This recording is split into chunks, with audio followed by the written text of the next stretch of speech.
मैं ਆਇਲਸ ਕਰਾਂ ਕਿ ਮੈਂ ਪੀਟੀ ਕਰਾਂ। ਅਕਸਰ ਇਹ ਸਵਾਲ ਬੱਚੇ ਆ ਕੇ ਸਾਨੂੰ ਪੁੱਛਦੇ ਨੇ ਜਦੋਂ ਵੀ ਉਹ ਇੱਕ ਚਾਹਤ ਰੱਖਦੇ ਨੇ ਕਿ ਕੈਨੇਡਾ ਜਾ ਕੇ ਉਹ ਆਪਣੀ ਫਰਦਰ ਸਟੱਡੀ ਹਾਸਲ ਕਰ ਸਕਣ। ਦੋਵੇਂ ਪੇਪਰ ਇੰਗਲਿਸ਼ ਐਲੀਜੀਬਿਲਿਟੀ ਟੈਸਟ ਨੇ ਐਂਡ ਜਦੋਂ ਦੀ ਇਹ ਮੇਲ ਆਈ ਹੈ IRCC ਵੱਲੋਂ ਕਿ PTE ਐਂਡ ਇਹਦੇ ਵਰਗੇ ਜਿਹੜੇ 3 ਟੈਸਟ ਹੋਰ ਨੇ they are also approved for the Canada study visa. ਬੱਚਿਆਂ ਦੇ ਵਿੱਚ ਇੱਕ ਥੋੜੀ ਜਿਹੀ ਇੱਕ ਡਿਲੇਮਾ ਹੈ ਕਿ ਮੈਂ ਕਿਹੜਾ ਪੇਪਰ ਦੇਣਾ ਚਾਹੀਦਾ ਹੈ, ਮੈਨੂੰ ਮੇਰੇ ਕਿਹਦੇ ਵਿੱਚ ਜ਼ਿਆਦਾ ਸਕੋਰ ਵਧੀਆ ਆਉਣਗੇ ਐਂਡ ਮੇਰੀ ਜੋ ਇੱਕ ਪ੍ਰੋਫਾਈਲ ਹੈ ਉਹਦੇ ਵਿੱਚ ਜੋ ਵਧੀਆ ਇੱਕ ਜੋ ਹਾਸਿਲ ਕਰ ਸਕਦਾ ਮੈਂ ਰਿਜ਼ਲਟ ਉਹ ਕਿਹੜੇ ਟੈਸਟ ਨਾਲ ਹੋਏਗਾ। बेटा पहली चीज़ एक चीज़ ध्यान रखियो हमेशा कि it is all about your English. ये इंग्लिश दे पेपर ने, इंग्लिश दे जो एक लैंग्वेज का जो टेस्ट है ये सिर्फ लैंग्वेज के टेस्ट ने, ठीक है। तुसी चाहे आयल्स दे लो चाहे PTE दे लो, ठीक है। ये दोवां दे नाल तुहाडी इंग्लिश की जो एक लैवल है वो चैक होएगा जो कि एंड विच तुहाडी जो प्रोफाइल है उहदे विच ऐड होके तुहानूं एक कैनेडा दा वीज़ा हासिल हुंदा है। बट ये गल सही है कुछ बच्चे जिहड़े ने वो आयल्स विच कह लो कि उन्हां तो वधिया नहीं परफॉर्म कर हुंदा एंड फिर जदों PTE ਵੱਲ स्विच करदे ने तो एक मंथ ਦੇ ਵਿੱਚ ਉਹਨਾਂ ਦਾ ਬਹੁਤ ਸੋਹਣਾ ਰਿਜ਼ਲਟ ਆ ਜਾਂਦਾ। ਐਸੀਆਂ ਕਿਹੜੀਆਂ ਗੱਲਾਂ ਨੇ ਜਿਹਦੇ ਕਰਕੇ ਕਹਿ ਲਓ ਕਿ ਇੱਕ ਬੱਚੇ ਦੇ ਜਿਹਦੇ ਕਿ ਆਇਲਸ ਵਿੱਚ ਰਿਜ਼ਲਟ ਨਹੀਂ ਆਉਂਦਾ ਹੁੰਦਾ ਜਾਂ ਕਹਿ ਲਓ ਕਿ PTE ਵਿੱਚ ਨਹੀਂ ਆ ਰਿਹਾ ਤੇ ਜਦੋਂ ਪੇਪਰ ਸਵਿਚ ਕਰਦਾ ਤੇ ਉਹਦਾ ਬਹੁਤ ਵਧੀਆ ਹੋ ਜਾਂਦਾ। ਪਹਿਲੀ ਚੀਜ਼ ਇੱਕ ਆਪਾਂ ਇਹਨੂੰ ਥੋੜਾ ਜਿਹਾ ਇਹਨੂੰ ਧਿਆਨ ਨਾਲ ਸਮਝਦੇ ਹਾਂ। 4 ਸਕਿੱਲਸ ਨੇ ਜਿਹੜੇ ਕਿ ਹਰ ਪੇਪਰ ਟੈਸਟ ਕਰ ਰਿਹਾ ਅੱਜ ਕੱਲ੍ਹ ਬੱਚਿਆਂ ਦੇ ਵਿੱਚ। ਪਹਿਲੀ ਹੈਗੀ ਤੁਹਾਡੀ ਲਿਸਨਿੰਗ, ਫਿਰ ਹੈਗੀ ਰੀਡਿੰਗ, ਫਿਰ ਹੈਗੀ ਰਾਈਟਿੰਗ ਐਂਡ ਫਿਰ ਹੈਗੀ ਲਿਸਨਿੰਗ। ਇਹ 4 ਸਕਿੱਲਸ ਟੈਸਟ ਕਰ ਰਹੇ ਨੇ, ਚਾਹੇ PTE ਟੈਸਟ ਕਰੇ ਚਾਹੇ ਤੁਹਾਡੀ ਆਇਲਸ ਟੈਸਟ ਕਰੇ ਐਂਡ ਈਵਨ ਬਾਕੀ ਵੀ ਟੈਸਟ ਜਿਹੜੇ ਹੈਗੇ ਨੇ। ਹੁਣ ਇੱਕ ਚੀਜ਼ ਧਿਆਨ ਨਾਲ ਸਮਝੋ ਬੇਟਾ, it is all about the format. ਕਿਹੜਾ ਫਾਰਮੈਟ ਤੁਹਾਨੂੰ ਸੌਖਾ ਲੱਗਦਾ ਹੈ। ਜਿੱਦਾਂ ਹੁਣ ਮੈਂ ਤੁਹਾਨੂੰ ਹੋਰ ਐਗਜ਼ਾਮਪਲ ਦਿੰਦਾ, ਜਿਹੜੇ ਤੇ ਬੱਚੇ ਨੂੰ ਇੱਕ ਆਦਤ ਹੁੰਦੀ ਹੈ ਨਿਊਜ਼ਪੇਪਰ ਪੜ੍ਹਨ ਦੀ ਜਾਂ ਕਹਿ ਲਓ ਕਿ ਕਿਤਾਬਾਂ ਪੜ੍ਹਨ ਦੀ, ਉਹਨੂੰ ਆਇਲਸ ਕਰਨੀ ਚਾਹੀਦੀ ਹੈ। ਦਿਸ is my suggestion just because ਕਿ ਆਇਲਸ ਦੇ ਜਿਹੜੇ 3 ਪੈਸੇਜ ਹੁੰਦੇ ਨੇ ਰੀਡਿੰਗ ਦੇ ਜਿਹੜੀ ਕਿ ਇੱਕ ਬੱਚਿਆਂ ਨੂੰ ਕਰਨੇ ਬਹੁਤ ਮੁਸ਼ਕਿਲ ਹੁੰਦੇ ਨੇ, ਅਕਸਰ ਉਹ ਬੱਚੇ ਬੜੇ ਆਰਾਮ ਨਾਲ ਕਰ ਲੈਂਦੇ ਨੇ ਜਿਨ੍ਹਾਂ ਦੀ ਜੋ ਇੱਕ ਰੀਡਿੰਗ ਦੀ ਹੈਬਿਟ ਹੈਗੀ ਆ ਉਹ ਬਹੁਤ ਵਧੀਆ ਡਿਵੈਲਪ ਹੋਈ ਹੈ। So this is my humble suggestion ਕਿ ਅਗਰ ਤੁਹਾਡਾ ਬੱਚਾ ਜਾਂ ਅਗਰ ਤੁਸੀਂ ਬੱਚੇ ਆਪ ਵੀ ਸੁਣ ਰਹੇ ਹੋ, ਤੁਹਾਡਾ ਅਗਰ ਇੱਕ ਰੂਟੀਨ ਹੈਗਾ, ਤੁਹਾਡਾ ਇੱਕ ਰੁਝਾਨ ਹੈਗਾ ਬੁੱਕਸ ਪੜ੍ਹਨ ਵੱਲ, ਸੋ ਹਮੇਸ਼ਾ ਕੋਸ਼ਿਸ਼ ਕਰੋ ਕਿ ਤੁਸੀਂ ਆਪਣਾ ਫੋਕਸ ਕਰੋ ਆਇਲਸ ਵਾਲੀ ਸਾਈਡ ਐਂਡ ਰੀਡਿੰਗ ਦੇ ਨਾਲ ਨਾਲ ਅਗਰ ਤੁਹਾਡੀ ਹੈਂਡ ਰਾਈਟਿੰਗ ਵੀ ਠੀਕ ਹੈ ਜਾਂ ਤੁਹਾਨੂੰ ਲਿਖਣਾ ਵੀ ਥੋੜ੍ਹਾ ਬਹੁਤਾ ਤੁਹਾਡੀ ਲੈਂਗੁਏਜ ਤੇ ਵੀ ਪਕੜ ਹੈਗੀ ਆ, ਫਿਰ ਤੁਹਾਨੂੰ ਆਇਲਸ ਵਾਲੇ ਪਾਸੇ ਹੀ ਜਾਣਾ ਚਾਹੀਦਾ ਬਿਕੋਜ਼ ਆਇਲਸ ਵਿੱਚ ਤੁਹਾਡੇ ਬੈਂਡ ਸਕੋਰ ਬਹੁਤ ਵਧੀਆ ਨਿਸ਼ਚਿਤ ਆਉਣਗੇ ਅਗਰ end of the day you are very good in your reading and your writing. ਕਿਉਂਕਿ ਜਿਹੜੀ ਸਪੀਕਿੰਗ ਹੁੰਦੀ ਹੈ ਜਾਂ ਲਿਸਨਿੰਗ ਹੁੰਦੀ ਹੈ ਦੈਟ कैन बी ਉਹ ਇੰਪਰੂਵ ਕੀਤੀ ਜਾ ਸਕਦੀ ਹੈ with practice, but reading skills improve ਕਰਨ ਨੂੰ ਬਹੁਤ ਟਾਈਮ ਲੱਗਦਾ ਹੈ। ਸੋ ਇਹੀ ਸਭ ਤੋਂ ਵੱਡੀ ਪ੍ਰੋਬਲਮ ਹੈ ਜਿਹਦਾ ਕਰਕੇ ਕਹਿੰਦੇ ਸੀਗੇ ਕਿ ਪਹਿਲਾਂ ਆਇਲਸ ਵਿੱਚ ਬੈਂਡ ਨਹੀਂ ਆਉਂਦੇ, ਚਲੋ ਹੁਣ ਤਾਂ ਥੋੜਾ ਜਿਹਾ ਸੌਖਾ ਹੋ ਗਿਆ ਜਦੋਂ ਤੋਂ ਕੰਪੀਟੀਸ਼ਨ ਆਇਆ PTE ਵੱਲੋਂ ਜਾਂ ਬਾਕੀ ਟੈਸਟ ਵੱਲੋਂ। ਬਟ ਜਿਹੜਾ ਬੱਚਿਆਂ ਦੇ ਰੀਡਿੰਗ ਸਕਿੱਲਸ ਵਧੀਆ ਨਹੀਂ ਹੈਗੇ ਜਾਂ ਰਾਈਟਿੰਗ ਸਕਿੱਲਸ ਵਧੀਆ ਨਹੀਂ ਹੈਗੇ ਉਹਨਾਂ ਨੂੰ ਕਦੀ ਵੀ ਆਇਲਸ ਵਾਲੇ ਪਾਸੇ ਨਹੀਂ ਜਾਣਾ ਚਾਹੀਦਾ ਅੱਜ ਦੇ ਟਾਈਮ ਦੇ ਵਿੱਚ।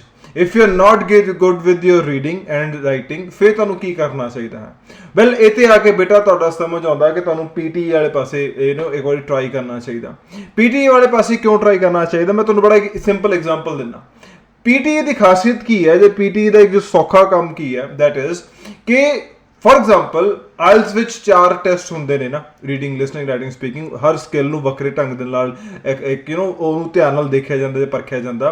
PTE ਦੇ ਵਿੱਚ ਲੈ ਦੇ ਕੇ ਸਿਰਫ 3 ਟੈਸਟ ਹੁੰਦੇ ਨੇ, ਪਾਰਟ 1 ਪਾਰਟ 2 ਪਾਰਟ 3 ਐਂਡ ਇਹਦੇ ਵਿੱਚ ਜਿਹੜੀ ਵਧੀਆ ਗੱਲ ਕੀ ਹੈਗੀ ਹੈ ਕਿ ਲੈਟਸ ਸੇ ਅਗਰ ਇੱਕ ਕੁਐਸਚਨ ਹੈਗਾ ਰੀਡ ਅਲਾਊਡ, ਇੱਕ ਰੀਡ ਅਲਾਊਡ ਇੱਕ ਕੁਐਸਚਨ ਹੈ ਜਿਹਦੇ ਵਿੱਚ ਕਹਿ ਲਓ ਕਿ ਤੁਹਾਨੂੰ ਇੱਕ ਪੈਰਾਗ੍ਰਾਫ ਦੇ ਦਿੱਤਾ ਜਾਏਗਾ ਤਾਂ ਤੁਸੀਂ ਉਹਨੂੰ ਬੋਲਣਾ ਆ। ਹੁਣ ਉਹਦੇ ਵਿੱਚ ਕੀ ਹੈ ਕਿ ਤੁਹਾਡਾ ਇੱਕ ਤਾਂ ਨਾਲ ਰੀਡਿੰਗ ਦਾ ਟੈਸਟ ਵੀ ਹੋ ਰਿਹਾ, ਤੁਸੀਂ ਰੀਡ ਵੀ ਕਰ ਰਹੇ ਹੋ ਐਂਡ ਤੁਸੀਂ ਬੋਲ ਵੀ ਰਹੇ ਹੋ, ਠੀਕ ਹੈ। ਸੋ ਤੁਹਾਡਾ reading and speaking the test ਜਿਹੜਾ ਆ ਉਹ ਕੰਬਾਈਨਡ ਹੋ ਰਿਹਾ। ਕਹਿਣ ਦਾ ਮੋਟਿਵ ਕੀ ਹੈ ਕਿ ਜਿਹੜੇ ਆਇਲਸ ਦੇ ਵਿੱਚ ਸਕਿੱਲਸ ਵੱਖਰੇ ਵੱਖਰੇ ਟੈਸਟ ਹੁੰਦੇ ਸੀਗੇ ਵੱਖਰੇ ਵੱਖਰੇ ਪੇਪਰਸ ਦੇ ਵਿੱਚ, PTE ਦੇ ਵਿੱਚ ਕੀ ਹੈ ਕਿ ਜੋ ਖਾਸੀਅਤ ਕਿ ਤੁਹਾਡੇ 2 ਸਕਿੱਲਸ ਉਹਨਾਂ ਨੇ ਇੱਕ ਕੁਐਸਚਨ ਤੋਂ ਹੀ ਤੁਹਾਡੇ ਜੱਜ ਕਰ ਜਾਣੇ ਆ। ਸੋ ਵਿਚ ਮੀਨਸ ਕਿ ਅਗਰ let's say read allowed 10 number the question ਹੈ, ਜਸਟ ਉਹਦਾ ਗੱਲ ਕਰ ਰਿਹਾ, ਅਗਰ ਤੁਹਾਡੇ 10 ਚੋਂ ਰੀਡ ਅਲਾਊਡ ਵਿੱਚੋਂ 7 ਨੰਬਰ ਆ ਗਏ ਤੇ ਉਹ 7 ਨੰਬਰ ਤੁਹਾਡੇ ਰੀਡਿੰਗ ਵਿੱਚ ਵੀ ਲੱਗਣਗੇ ਤੇ 7 ਨੰਬਰ ਤੁਹਾਡੇ ਸਪੀਕਿੰਗ ਦੇ ਵਿੱਚ ਵੀ ਲੱਗਣਗੇ। ਸੋ ਵਿਚ ਮੀਨਸ ਹੁਣ ਥੋੜੀ ਧਿਆਨ ਨਾਲ ਗੱਲ ਸਮਝੋ ਕਿ ਤੁਹਾਡਾ ਇੱਕ ਕੁਐਸਚਨ ਤੁਹਾਡੇ 2 ਸਕਿੱਲਸ ਨੂੰ ਇਵੈਲੂਏਟ ਕਰ ਰਿਹਾ ਐਂਡ ਜਿਨ੍ਹਾਂ ਦੀ ਰੀਡਿੰਗ ਕਮਜ਼ੋਰ ਹੈ ਉਹ ਆਪਣੇ ਪੀਟੀ ਵਾਲੇ ਪਾਸੇ ਜਾ ਕੇ ਸਪੀਕਿੰਗ ਜੋ ਸਕਿੱਲਸ ਜੋ ਤੁਹਾਡੀ ਵਧੀਆ ਨੇ ਉਹਦੇ ਨਾਲ ਉਹ ਰੀਡਿੰਗ ਨੂੰ ਵੀ ਥੋੜਾ ਜਿਹਾ ਆਪਣਾ ਬਫਰ ਕਰਕੇ ਆਪਣਾ ਸਕੋਰ ਵਧੀਆ ਲੈ ਸਕਦੇ ਨੇ। ਸੋ ਇੱਥੇ ਆ ਕੇ ਮੇਰੀ ਦੂਜੀ ਸੁਜੈਸ਼ਨ ਤੁਹਾਨੂੰ ਸਾਰਿਆਂ ਨੂੰ ਹੈਗੀ ਹੈ, ਦੈਟ ਇਜ਼ ਕਿ if you are very good with your speaking and with your listening, ਤੁਹਾਡੀ ਸਪੀਕਿੰਗ ਐਂਡ ਲਿਸਨਿੰਗ ਬਹੁਤ ਵਧੀਆ ਹੈਗੀ ਹੈ ਐਂਡ ਤੁਹਾਡੇ ਆਇਲਸ ਦੇ ਵਿੱਚੋਂ ਬਹੁਤ ਸੋਹਣੇ ਬੈਂਡ ਸਕੋਰ ਆ ਰਹੇ ਆ ਸਪੀਕਿੰਗ ਤੇ ਲਿਸਨਿੰਗ ਵਿੱਚੋਂ ਐਂਡ ਰੀਡਿੰਗ ਚੋਂ ਨਹੀਂ ਆ ਰਹੇ, ਰਾਈਟਿੰਗ ਚ ਨਹੀਂ ਆ ਰਹੇ, ਬੇਟਾ ਇੱਕ ਵਾਰੀ ਪੀਟੀ ਟਰਾਈ ਕਰੋ, ਤੁਹਾਨੂੰ ਸੌਖਾ ਲੱਗੇਗਾ। ਬਿਕੋਜ਼ ਇਹਦੇ ਵਿੱਚ ਰਾਈਟਿੰਗ ਅਗਰ ਮੈਂ ਤੁਹਾਨੂੰ ਗੱਲ ਕਰਾਂ, ਜਿਹੜਾ ਇੱਕ ਐਸੇ ਹੈਗਾ ਆਪਣਾ ਆਇਲਸ ਦੇ ਵਿੱਚ, ਐਸੇ ਉਹਦੇ ਵਿੱਚ ਬਹੁਤ ਵੇਟੇਜ ਰੱਖਦਾ। ਇਹਦੇ ਵਿੱਚ ਐਸੇ ਇੱਕ ਬਹੁਤ ਛੋਟਾ ਜਿਹਾ ਪਾਰਟ ਹੈ, which means ਕਿ ਉੱਥੇ ਰਾਈਟਿੰਗ ਮੋਡਿਊਲ ਦੇ ਵਿੱਚ ਟਾਸਕ 1 ਐਂਡ ਟਾਸਕ 2 ਤੁਹਾਨੂੰ ਪ੍ਰੋਪਰ ਲਿਖਣੇ ਪੈਂਦੇ ਆ। ਇਹਦੇ ਵਿੱਚ ਕੀ ਆ ਕਿ ਟਾਸਕ 1 ਜਿਹੜਾ ਪੀਟੀ ਦੇ ਵਿੱਚ ਹੁੰਦਾ, ਦੈਟ ਇਜ਼ ਡਿਸਕ੍ਰਾਈਬਿੰਗ ਦਾ ਇਮੇਜ, ਉਹ ਸਿਰਫ ਇਮੇਜ ਤੁਸੀਂ ਬੋਲ ਕੇ ਡਿਸਕ੍ਰਾਈਬ ਕਰਨੀ ਹੈ, ਤੁਹਾਨੂੰ ਲਿਖਣ ਦੀ ਬਹੁਤੀ ਲੋੜ ਨਹੀਂ ਪੈਂਦੀ। ਐਂਡ ਜਿਹੜਾ ਤੁਹਾਡਾ ਐਸੇ ਹੈ ਉਹ ਤੁਸੀਂ 20 ਮਿੰਟਸ ਦੇ ਵਿੱਚ ਲਿਖਣਾ ਹੁੰਦਾ ਐਂਡ ਉਹਦੇ ਬਹੁਤ ਥੋੜੀ ਵਰਡਿੰਗ ਦੇ ਵਿੱਚ ਹੁੰਦਾ। ਸੋ ਵਿਚ ਮੀਨਸ ਕਿ ਅਗਰ ਕਿਸੇ ਬੱਚੇ ਦਾ ਲੈਟਸ ਸੇ, ਹੁਣ ਇਹ ਤਾਂ ਅਸੀਂ ਕਹਿ ਨਹੀਂ ਸਕਦੇ ਕਿ ਹਰ ਬੱਚਾ ਚਾਰੇ ਸਕਿੱਲਸ ਵਿੱਚ ਬਹੁਤ ਵਧੀਆ ਹੋਏਗਾ, ਯੂ نو ਹਰ ਬੱਚਾ ਨਹੀਂ ਹੋ ਸਕਦਾ। ਅਗਰ ਲੈਟਸ ਸੇ ਤੁਹਾਡਾ ਇੱਕ ਜੋ ਸਪੀਕਿੰਗ ਦਾ ਸਕਿੱਲ ਜਾਂ ਕਹਿ ਲਓ ਕਿ ਤੁਹਾਡਾ ਲਿਸਨਿੰਗ ਦਾ ਸਕਿੱਲ ਤੁਹਾਡਾ ਬਹੁਤ ਵਧੀਆ ਹੈ ਤੇ ਤੁਸੀਂ ਬੜੇ ਆਰਾਮ ਦੇ ਨਾਲ 1 ਮੰਥ ਦੇ ਵਿੱਚ ਪੀਟੀ ਕਰ ਸਕਦੇ ਹੋ। ਐਂਡ ਨਾਲ ਪ੍ਰੈਕਟਿਸ ਦੇ ਨਾਲ ਤੁਹਾਡੀ ਰੀਡਿੰਗ ਐਂਡ ਰਾਈਟਿੰਗ ਜਿੰਨੀ ਜੋ ਰਿਕੁਆਇਰਡ ਹੁੰਦੀ ਹੈ, ਚਾਹੇ ਉਹ ਮਾਈਨੋਰਿਟੀ ਦੇ ਵਿੱਚ ਵੀ ਹੈਗੀਆਂ ਨੇ ਅਸੈਸਮੈਂਟ ਦੇ ਵਿੱਚ, ਤੁਸੀਂ ਉਹਨੂੰ ਇੰਪਰੂਵ ਕਰ ਸਕਦੇ ਹੋ। And same is a case with your oils.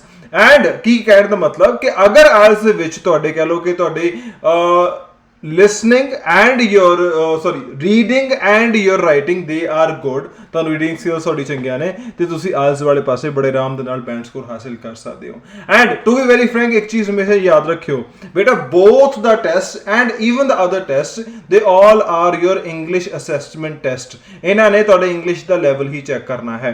And ਜਦੋਂ ਦੀ, ਮੈਂ ਫਿਰ ਰਿਪੀਟ ਕਰ ਰਿਹਾ, ਜਦੋਂ ਦੀ ਇਹ ਮੇਲ ਆਈ ਹੈ ਕਿ PTE will be now approved ਜਾਂ ਕਿ ਅਪਰੂਵ ਹੋਏਗੀ from the 10th of August, then that would be good for us। and ਇਸ ਕਰਕੇ ਤੁਸੀਂ ਉਸ ਚੀਜ਼ ਨੂੰ ਕਰ ਸਕਦੇ ਹੋ ਐਂਡ ਉਹਦੇ ਨਾਲ ਤੁਹਾਡਾ ਕੈਨੇਡਾ ਸਟੱਡੀ ਵੀਜ਼ਾ ਜਿਹੜਾ ਹੈਗਾ ਬਹੁਤ ਈਜ਼ੀਲੀ ਤੁਹਾਨੂੰ ਹਾਸਿਲ ਕਰ ਪਾਓਗੇ।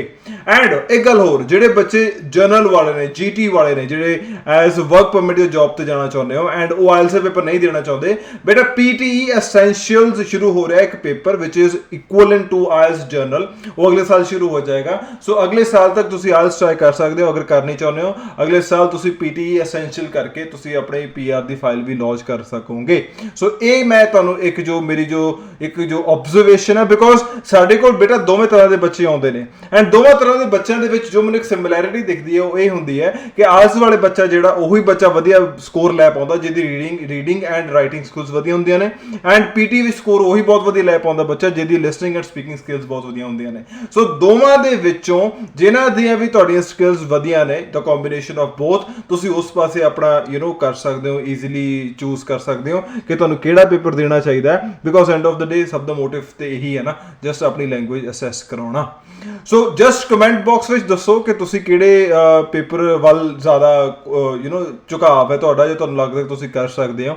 And just let me know how you feel about it and ਤੁਹਾਨੂੰ ਕਰਕੇ ਕਿੱਦਾਂ ਦਾ ਲੱਗਾ। ਅਗਰ ਲੈਟਸ ਸੇ ਤੁਸੀਂ ਆਇਲਸ ਦੀ ਕੋਚਿੰਗ ਲੈ ਰਹੇ ਹੋ ਤੇ ਤੁਹਾਨੂੰ ਕੀ ਫਲॉज ਲੱਗਦੇ ਨੇ, ਕੀ ਉਹਦੇ ਵਿੱਚ ਪ੍ਰੋਬਲਮਸ ਲੱਗਦੇ ਨੇ। ਅਗਰ ਕੋਈ PTE ਦੀ ਕੋਚਿੰਗ ਲੈ ਰਿਹਾ ਤੇ PTE ਵਿੱਚ ਉਹਨੂੰ ਕੀ ਫਲॉज ਲੱਗਦੇ ਨੇ। So let's make it like a discussion kind of thing and ਉਹਦੇ ਵਿੱਚ ਦੇਖਦੇ ਹਾਂ ਸਾਨੂੰ ਕੀ ਬੈਨੀਫੀਸ਼ੀਅਲ ਚੀਜ਼ ਨਿਕਲਦੀ ਹੈ ਫॉर द ਬੱਚੇ and even for the teachers as well.